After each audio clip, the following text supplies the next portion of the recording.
like to offer some words of Dhamma, but first of all I'll take the chance to pay respects to the Buddha Dhamma Sangha.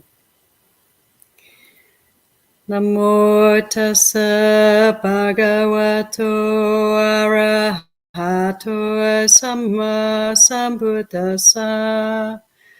Namo tassa bhagavato arahato samma sambuddhassa.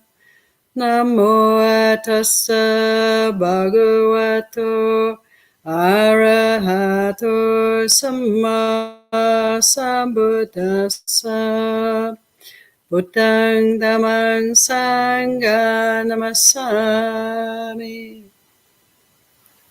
I'm definitely myself very grateful for community, and I actually became a nun in order to take strength, take heart from living with like-minded people. I think the beauty of our situation nowadays is that we can have that community, the sense of community, through use of technology and connecting online. And to me, it's almost as helpful in terms of the sense of being together, supporting one another in our practice. But we can also learn from others, isn't it? We can learn from living with others in community, interacting with others at work, family relationships, all these often challenging relationships, as well as rewarding relationships, can really teach us so much. And it's a bit like looking at nature or walking in nature. You can literally see the Dhamma there, don't you think? Nature has this extraordinary balance and a kind of rightness to it. Things are doing what they do. Here where I am at the moment in Canmore, up in Alberta, in Canada, the spring is just really manifesting all around us. And the trees are beginning to come into leaf just now. And all of a sudden, just in the last few days, we've gone from a kind of wintry feel to all this beautiful, fresh, tender green leafage everywhere around. And the animals are livening up, the birds are livening up, there's lots of rabbits running around, and we have little interesting visitations from the wild animals occasionally, who are kind of pushed to the fringes of their comfort zones by the human footprint, the human habitation. And sometimes they come into the town, the bears. We have elk roaming around, and there are various cougars and coyotes and lynxes, all sorts of interesting animals in the terrain around the town. And all of this nature is doing what it does. It's in tune. Creatures follow their Dhamma. They have their way of living. And it's evolved, hasn't it, over countless millennia. And everything kind of flows in nature. And we can observe all of that and really learn so much.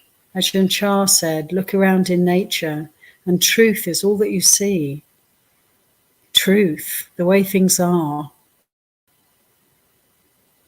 And then coming back to human relationships, we're also surely, creatures of nature. We're part of the planet, we're animals too, and we're programmed as well. We're kind of conditioned as well. We have our instincts.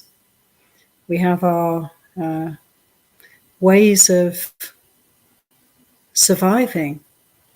Not so very different. We have to eat, we have to drink, we have to use the toilet, we have to sleep when it's usually night time. We're programmed to, conditioned. The necessity to sleep is there for us.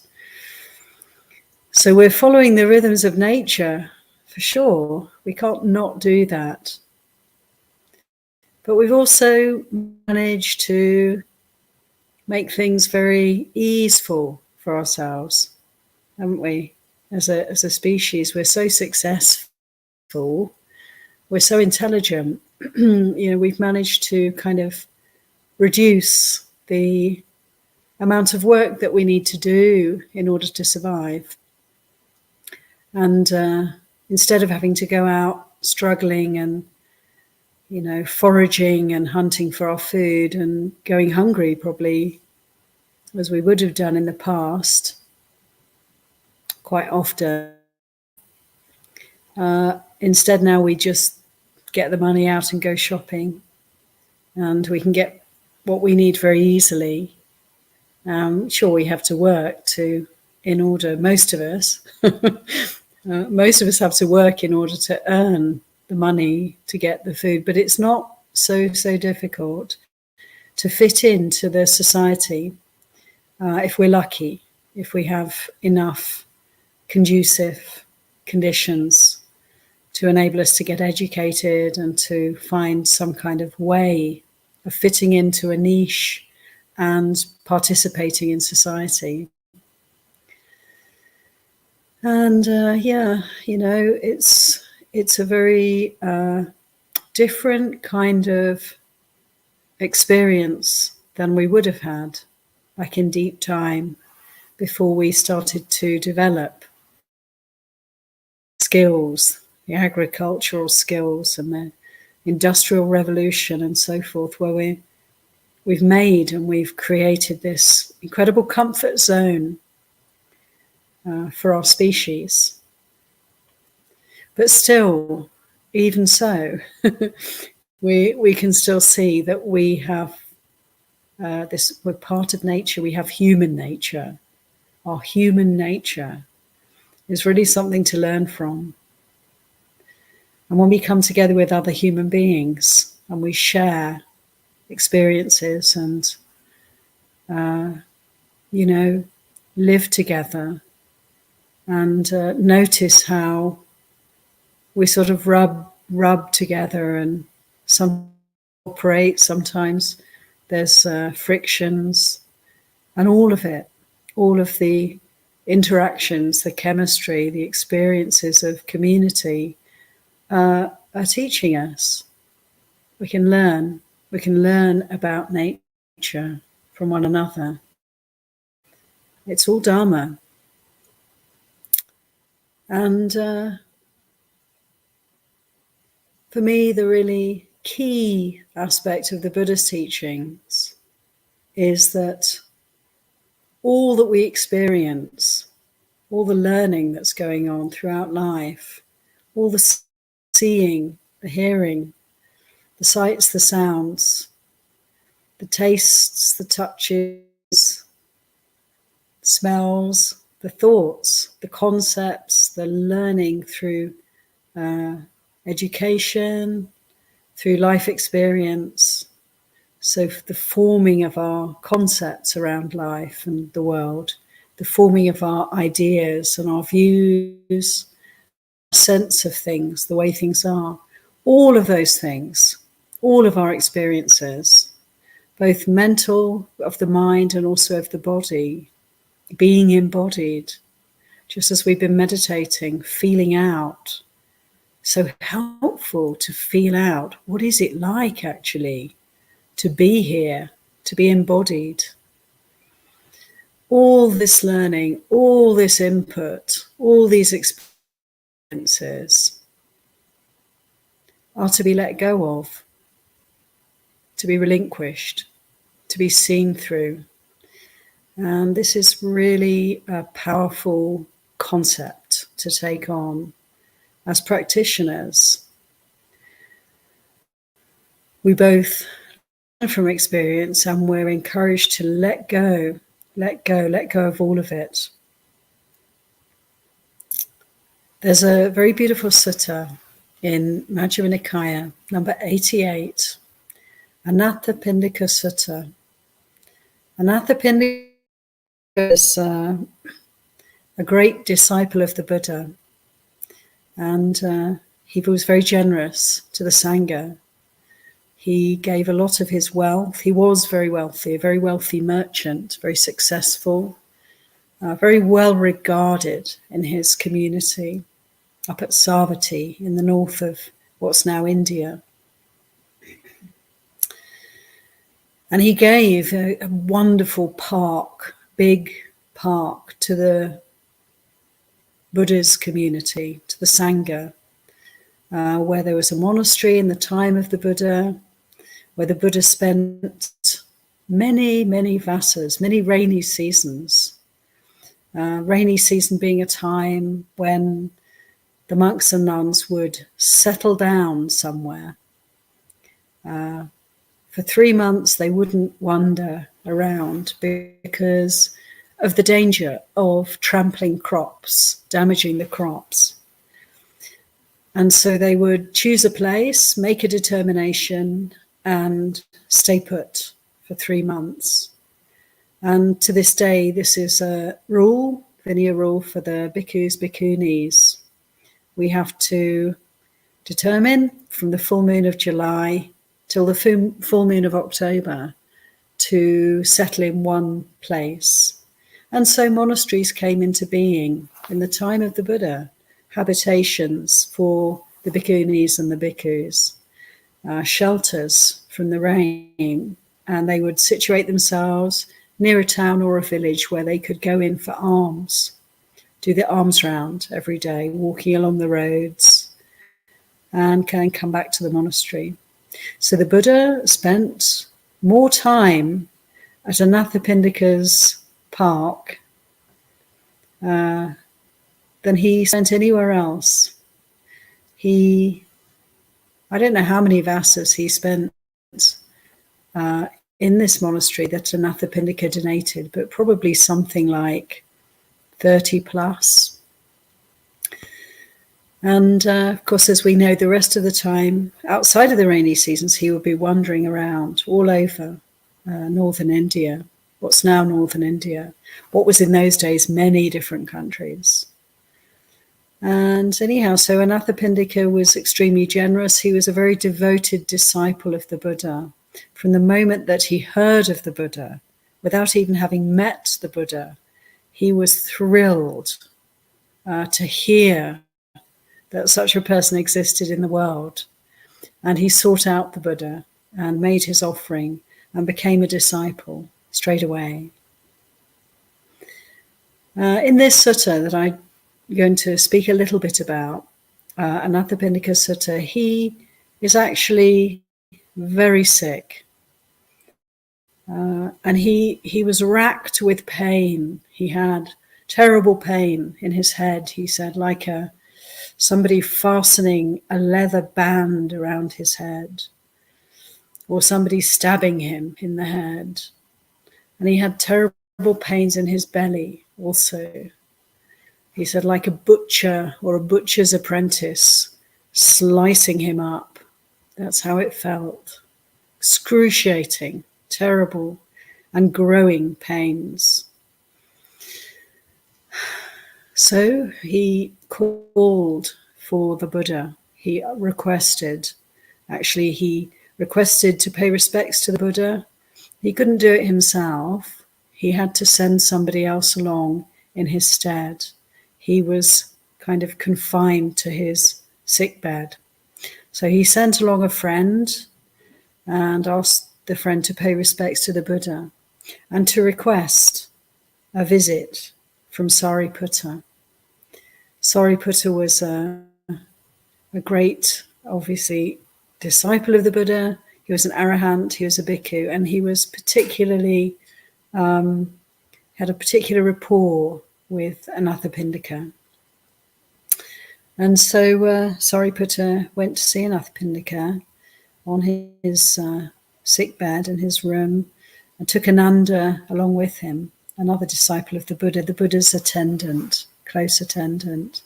So these two great disciples, great Arahant Sāriputta and Ananda, went along to see Anathapindika. And they gave him a teaching. Sāriputta gave him a teaching. And I find this sutta really powerful. I call it the Great Letting Go Sutta, because Sāriputta listed, very methodically and clearly laid out for Anathapindika all the ways in which we can experience the world. It's a very comprehensive, complete kind of list. And he spoke first of all about seeing, hearing, tasting, smelling, touching, and thinking.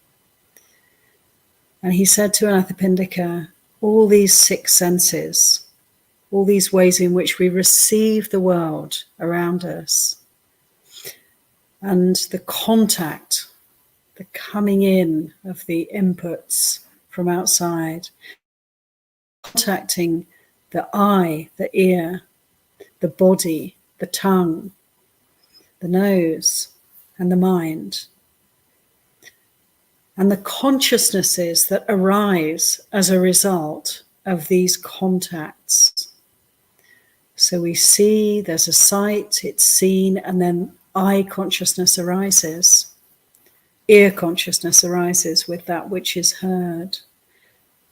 Taste, smell, touch, and mind consciousness arise as a result of the input and the sense door that's receiving the input.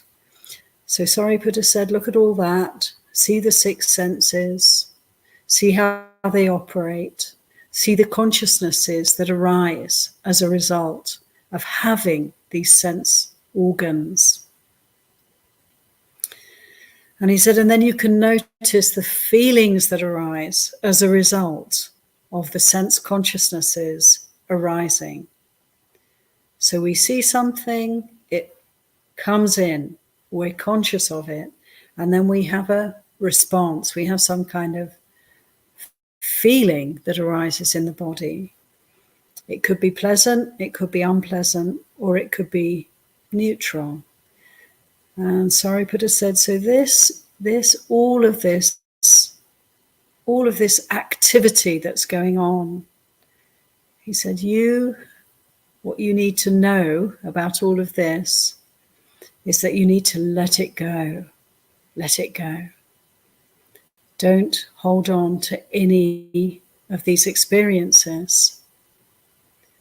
And then he went on to list, the 6 elements: earth, air, water, fire, space, and consciousness. This way of looking at, of understanding, of experiencing the material realm. Anything that has substance, any object on this planet, including this planet, is made up of these 6 elements. The 5, earth, water, fire, and air, space, and the consciousness that receives and perceives and is aware of at any time any particular material manifestation. And he said, all of that, all of the material world, Anathapindika, you should let go of it. Let go of it all. As soon as you have an experience arising in relation to the material realm, you allow it to pass away. Don't hold on to it. Don't hold on to anything, any object. And then Sāriputta talked about the khandhas, the 5 khandhas. Most of you will know. It's another way of dividing our experience, of perceiving our experiences, mind and body.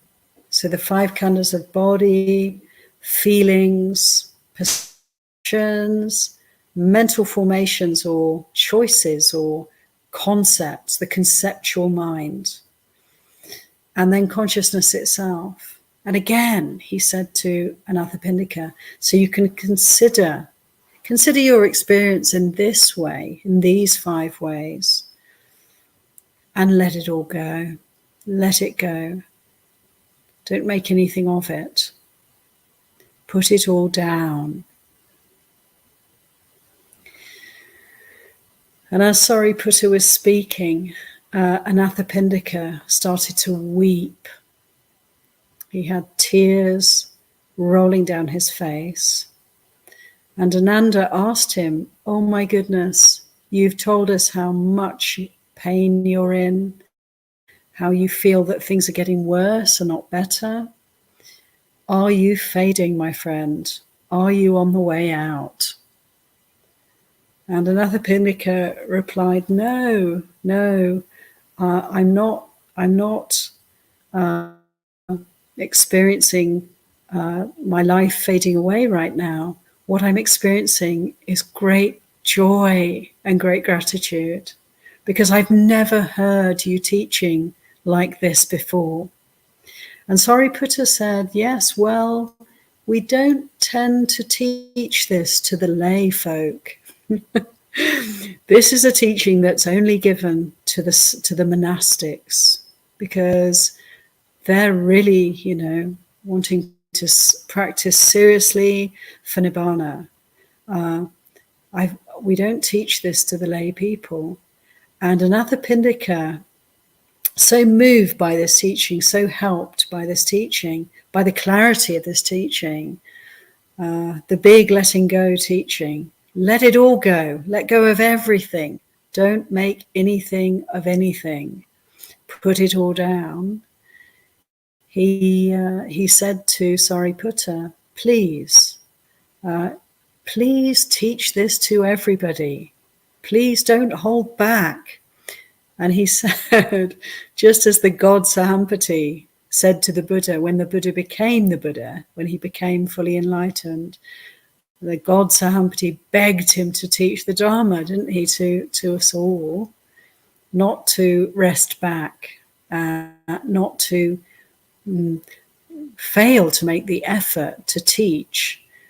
He said the very same words as Anathapindika said to Sāriputta on this occasion. He said, there are people in this world who have little dust in their eyes. They will understand you if you teach them in this way. And so we have this sutta. This sutta has come down to us, and it's available to all of us. And it's a really, for me, powerful, clear, and complete teaching. Let it all go. Don't hold on to anything. And, it's a teaching for people who meditate. It's a teaching to really pay attention to our inner experience, what we know right now, in this present, ever-present moment. It's whatever's happening right now, whatever it may be, and noticing the repertoire that we've been given by the Buddha. You can only experience so much. One can see that all experience can be kind of categorized in just this way. That which is received through the sense doors, the consciousnesses that relate to the 6 senses, the 5 khandhas, the 6 elements.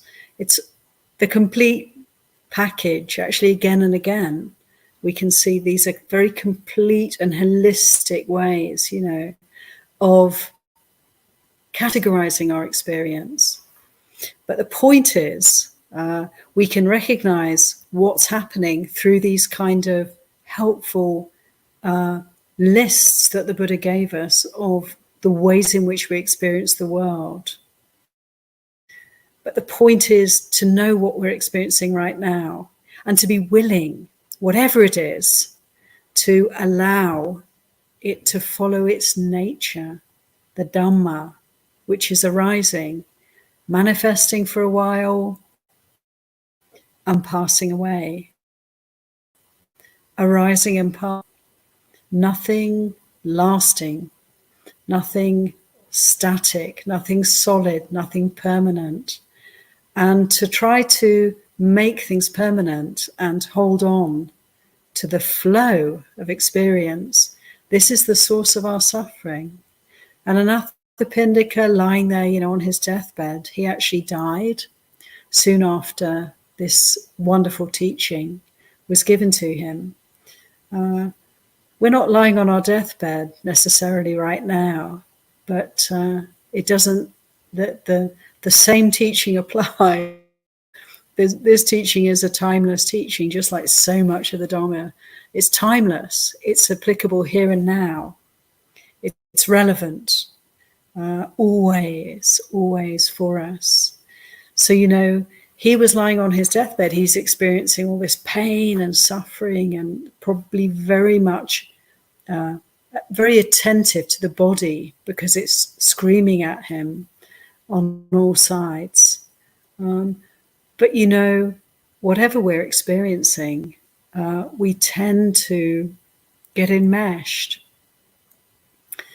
get sort of, make it personal, get immersed in our experience, hold to our experience. There's such a strong inclination to do that, whether it's through wanting more, wanting this to be bigger or brighter or better, wanting less, wanting to get away from, to finish with, to push away this experience.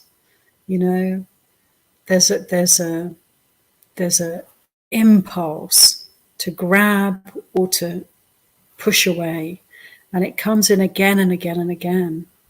And the encouragement is in this teaching to have the understanding, all that we need to do, all that we need to, the kind of attitude that we need to cultivate in order to follow the Buddhist teaching is the attitude of hands off, let it go, let things be, let things arise and pass, let things follow their nature, be part of nature. We see the Dharma of nature all around us, the natural world. Can we be true to our human nature? Can we also be part of the wider field and not try to make it anything other than what it is? This is a profound teaching. It's a resting. It's a relaxation, isn't it? To be able to let go. And one can feel it physically, viscerally. We can note when we're cultivating the letting go practice, letting things be, then we can really fully relax. We're not tensing up anymore. We're not struggling anymore. We're not fighting with reality. We're watching, we're observing, we're witnessing. And this is our job. This is our duty as practitioners. It's all we have to do. Be the knowing, be the awareness. Give importance to the awareness. Really make it a priority in our lives. And it doesn't mean letting go, being aware as a priority doesn't mean we're not participating or interacting or manifesting in this world. But we can be much clearer about our participation. We can be that much wiser when we're first and foremost grounded in mindfulness, in body awareness, in breath awareness, watching the mind, being the mind, knowing the mind. And it's doable. It's really something that we can cultivate. And if we have in mind the letting go practice, we can truly notice very quickly when we start to identify with our experience, get enmeshed in our experience, lose ourselves in emotion, in reactivity, in obsession about this, that, or the other, and come back to that place of relaxation. Feel it in the body. Relax, cool down, calm down, come back to peace. And to come again and again to a place of peacefulness is a real call for us. It's a real gift. It's a gift to ourselves. It's a gift to everyone around us and to all that's around us. And with this peacefulness comes wisdom and comes clarity. And so we surely act, we surely participate, we surely manifest in the world, but we're manifesting from a heart of peacefulness, well-being. And then the actions, the speech, the work that we do is coming from a place that's resourced, that's grounded, that's clear. And we can call this right action. You know, there's not a reactivity in it. There's no negativity in it. There's no grasping in it. There's no wishing for results, expecting or hoping for this or that in the future. No, we're present. We're here. Right action comes from presence. And it doesn't have a sense of the outcome. It's right action now, for now, because this is what's doable right now. And I think in terms of our kind of world situation, contemporary time that we live in, all the goings on at this time, it's very, very valuable for us to do the letting go practice and cultivate a peaceful heart, a relaxed heart, because, you know, it's very easy to operate from reactivity. We're a bit bombarded nowadays, I feel, by all the events unfolding around us. It's confusing and somewhat chaotic and scary to read the news. But if we're going to read the news, I think the way to relate to the world around us is to, first of all, come back, feel what we feel, let go, let things be, allow everything to come into the heart, but don't hold on to anything. And this is how we can really bear witness, you know, really learn from every piece of information that we're taking in, grow the wisdom, focus on the peacefulness, and then see, you know, then know, then let what's possible manifest. Let the good come through, you know. The ultimate letting go, really, and the letting go that needs to happen, just like for Anathapindika at the end of his life, he had to let go of his life. We kind of need to let go of our life right now. We can wait till the end of life, but maybe it will be a struggle if we do, because we'll already have kind of really challenging, possibly challenging situations unfolding around us at that time. It's all a bit fraught quite often for people at the end of the life. But what we really can do to truly help ourselves is to let go now.